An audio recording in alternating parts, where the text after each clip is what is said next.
ஓ, நான் வந்தா சந்தோஷமா வரவேற்பீங்க. இப்ப உங்க முகமே சரியில்லை. அப்படிலாம் எதுவும் இல்ல. தெரியும் ஆண்டி, நீங்களும் என் மேல கோவமா இருக்கீங்க. கோவம்லாம் ஒண்ணும் இல்ல ரோஹிணி, வருத்தம் தான். ரொம்ப வருஷமா உன்னை தெரியும், ஆனா என்கிட்டயே நீ போய் சொல்லிட்டியம்மா. தப்புதான் ஆண்டி, உங்களை பார்த்து சாரி கேட்கதான் வந்தேன். Really, நான் உங்களையும் ஏமாத்திருக்கேன். ஆனா நான் யாரோட பணத்தையும் எடுக்கணும்னு போய் சொல்லல. மனோஜ கல்யாணம் பண்ணிக்கணும்னு தான். புரியுது, 1000 பொய்ய சொல்லியாவது கல்யாணம் பண்ணணும்னு சொல்லுவாங்க. நீ 1000க்கு மேலேயே சொல்லிட்ட. சரி பரவாயில்ல, விடு. ஆமா, விஜயா இப்பெல்லாம் உங்ககிட்ட சரியா பேசுறது இல்ல போல இருக்கு.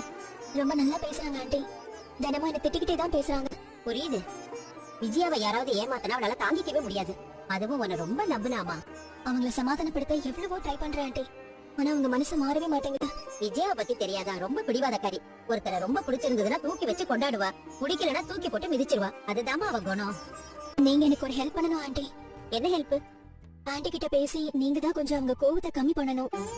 என்கிட்ட பழையபடி அவங்க